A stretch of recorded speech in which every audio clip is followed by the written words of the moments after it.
welcoming you all in the Physics Arena by Nitesh sir. Yes, students, in a queue of video lectures, we have learned lots of things about the chapter work, energy and power in the last lecture.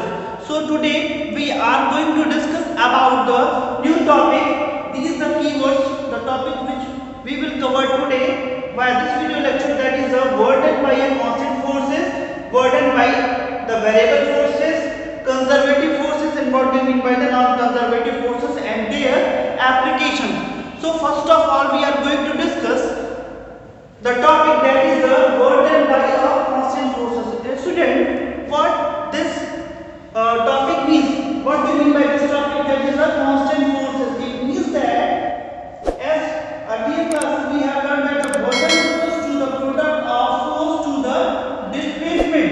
Okay, students. So here, when a fixed amount of force is applied to an object and the object get displaced to a certain distance, then such type of the burden is said to be the burden achieved by a constant forces. Yesterday we have learned lots of things of various application and conditions for the burden, as a positive burden, as a negative burden, and as a zero burden with the help of the constant forces. So in the last lectures we have learned that when the amount of force will be constant, it means that it will be a fixed value, then it is said to be the, or the burden will be the said to be the what, that is a constant forces, burden by the constant forces. Whereas now today we are going to discuss the topic which is burden by the variable forces. So you will say that, sir, how we can calculate the burden by a body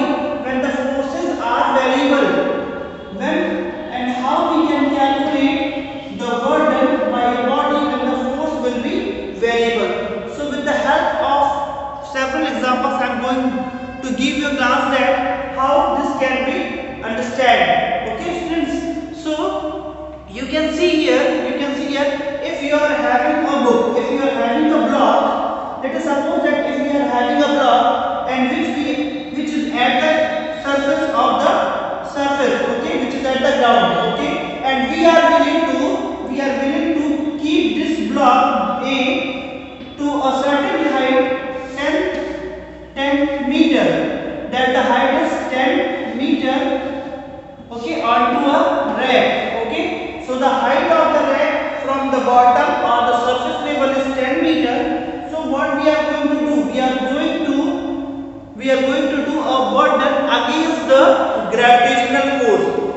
What do you mean by the gravitational force? A force of attraction acting between the two objects. And the specified case of the gravitational force is that when one body, it is necessary to be one body should be earth and the another body whatever be. So here what we are going to do, as we are knowing that the earth attracts each and every body towards its center, means the downward direction. But what we are going to do, we are going to raise the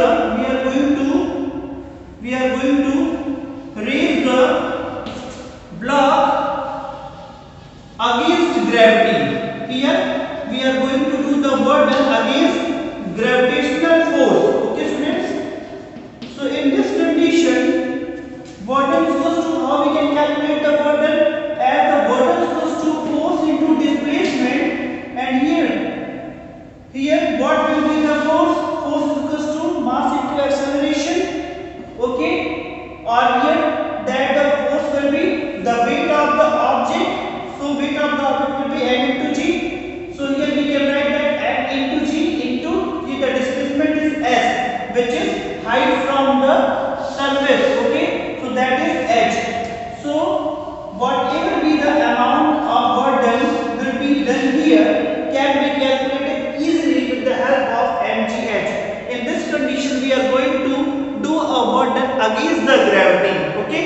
It might be possible we can put this block at a height of 10 meter to the bottom surface, so it will be along the gravity.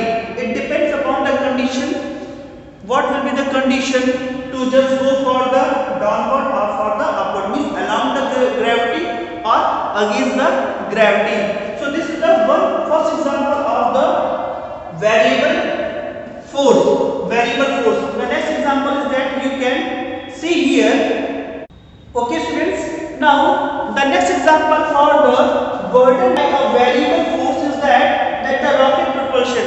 As we are knowing that whenever a rocket is moving in the upward direction for the space, whenever a rocket is moving in the upward direction for the space, so initially it requires the higher forces. Initially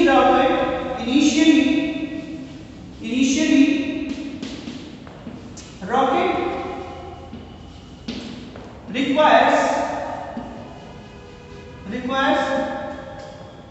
greater amount of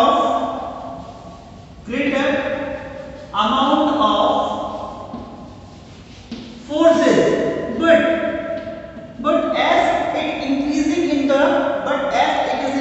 into the height from the earth's surface, what is happening? As the height increasing, at that time the force becomes varies with the altitude, because to escape the earth's surface, or we can say that the radius of the earth, that is 11.2, what the speed is. Escape velocity for a rocket is 11.2. Escape velocity for a rocket is 11.2 km per second. It means that in 1 second the rocket can travel 11.2 km. So you can see here, initially the rocket requires huge amount of force, but as it reaches in the upward direction, it requires the less force to move outside. It means that here the force is also variable. So how much amount of the burden and how the work can be calculated when the force will be variable. So let's start to calculate the expression of the burden under the variable forces. Okay students, so with the help of a diagram, I am going to state how we can calculate the expression of the burden which can be achieved under the variable forces. Okay students, let us suppose that this is a diagram. This is the x-axis represent the displacement, and the y-axis represents the variable force applied to the object. Okay students, okay, so this is the condition. Let us suppose that this is the condition of a spring. Okay students, let us suppose that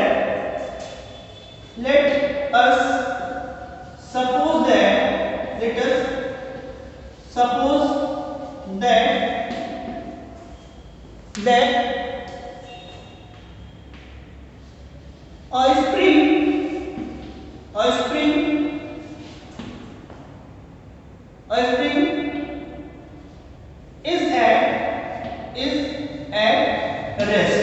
When the spring was at rest, then its initial position will be at origin. This x will be 0.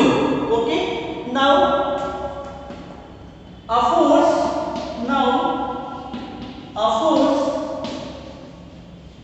is applied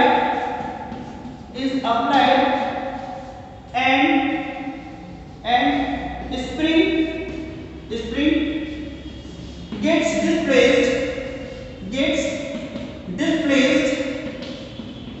spring gets displaced by x1.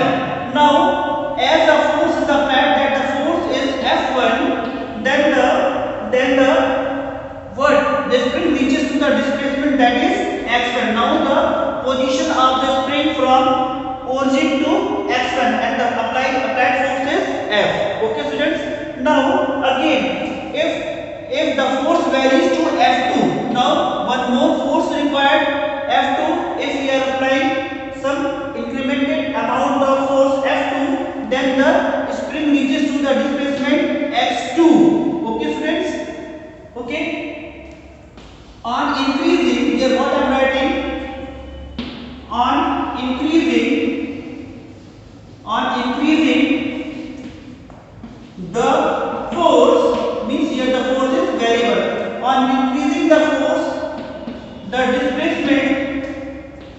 The displacement varies accordingly. What does it mean? The statement mean that as we are increasing varies the force, as we are varying the force, there is a variation of the displacement takes place. So in order to calculate the work done by the force, you can see here when the force, let us suppose that this is the first displacement according to the force F1. Now when the body reaches like this, if we are varying the forces F till Fn, the variation also takes place to the Xn. So here you can see that as the force changes, displacement is also changes. So you can see here the force, the function is of the displacement, means force is independent value and displacement is dependent value. What I am saying, force the function of x is displacement. So force is independent and x means displacement is dependent. Displacement is dependent on, displacement depends on what? Amount of force. So here you can see that there is a graph is obtained, means that is the area is covered with the help of variation of the force to the corresponding to the displacement. Okay students, so you can see here. So how we can calculate the work done? In order to calculate the work done, one formula, one equation is already given to us, that work done is equal to force into displacement. So in this condition, let us split this area into the smaller rectangular parts. Okay, rectangular parts like this rectangular strips.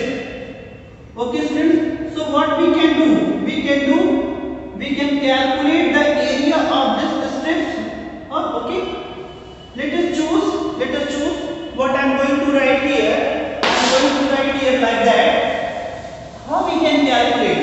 Now students, you will think that sir, how we will calculate the work done in this variable forces. So in order to calculate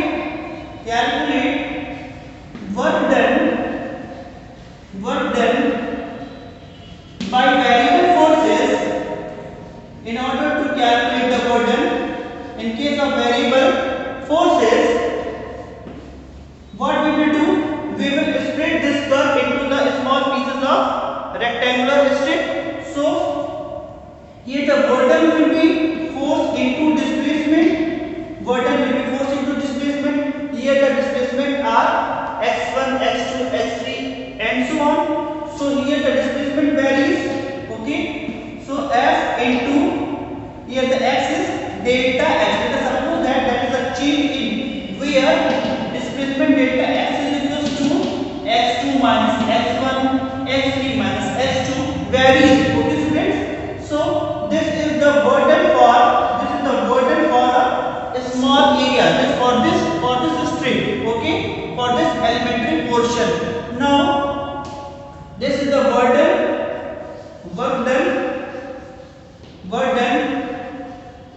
for an elementary part. Okay, this is the elementary part. Okay students, so in order to calculate whole system, therefore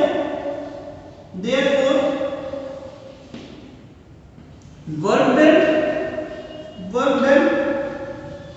for complete, what we will do, we will integrate this, means this dw, if we will integrate means summation means if we will calculate for x1, x2, x3, x4, x5, x6, x7, x8 means for all displacement, then what we will get the complete work done in this process. So for this what we will do that what the summation of x becomes, x varies from x equals to 0 to x becomes xn, means final position, and f into dx. Okay students, so this is the expression of the work done in case of the variable force. You can also write this, we can also write this which is given inside your book like that.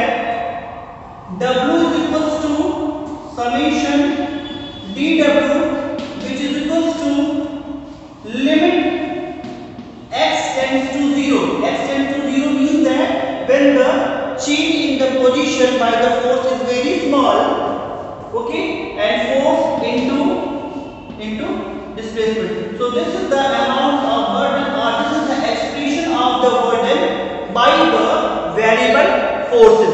Okay students, so hopefully you have got how I have derived the expression for the burden in case of variable forces.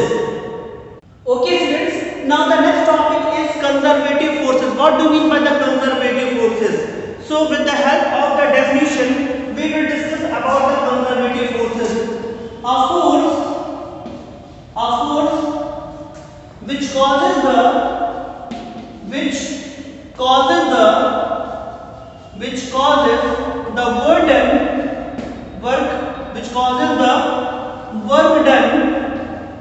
burden either by the body or burden by the system or on the system. Okay students, so what I am saying here, a force which causes the burden either on the system or by the system, okay, does not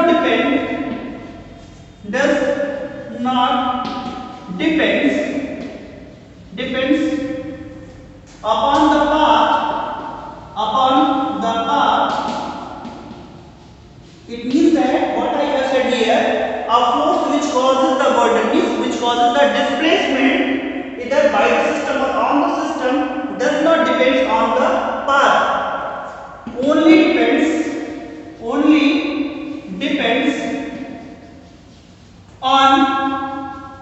initial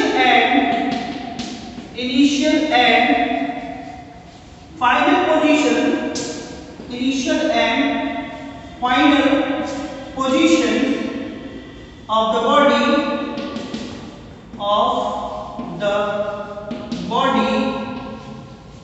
called, this is called conservative forces. How we can define this? With the help of an example I am going to give you a glance, that gravitational force is conservative force in nature. How we can say that? Let us suppose that if we are having a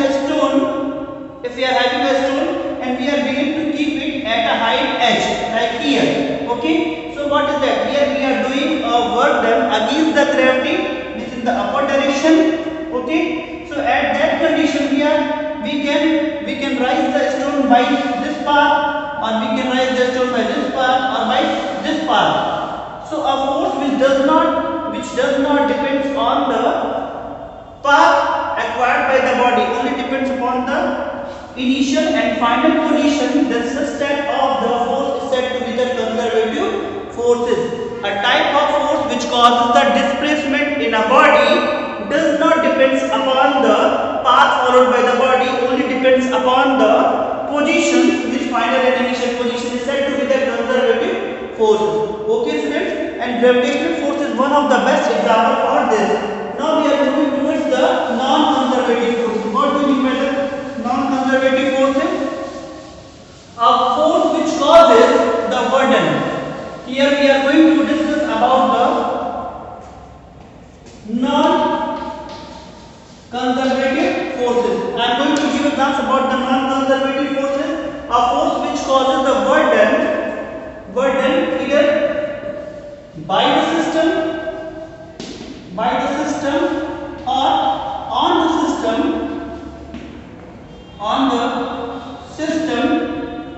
depends upon the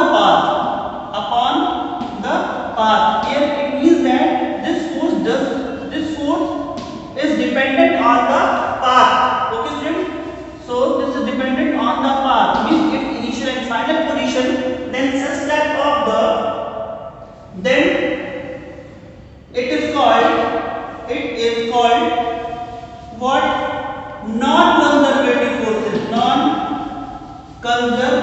conservative forces. What is the best example for that? Here the best example for the in order to discuss about the non-conservative forces are frictional forces are the non-conservative forces. How we can discuss the frictional forces? A frictional force is the type of force which opposes the motion of a body. So let us suppose that this is a rough surface. So this is a rough surface and here an object is kept. Okay. By applying the force, the object is moving in the forward direction. Okay, here the force is applied and the object is moving in the forward direction. But frictional force is a contact force which acting between the two contacts. Here this is Fs is a frictional force which opposes the motion of the body. So it depends upon the path, because if the path will be larger, then the friction will be larger because the surface is rough. Large path, it means large contact. This implies large contact, and when the contact will be larger, means area will be larger, then the friction will be greater. So a force which causes the burden either by the system or on the system depends upon the path. Okay, it's called the non-conservative forces, and frictional forces are the best example for the conservative forces and non-conservative forces. Students, from your syllabus, its derivation got reduced, so I am not going to give the expression for these two forces. So stay tuned. Hopefully you all have understood what I have delivered here. In the next lecture, we will discuss the further topics. Thank you very much. Have a nice day.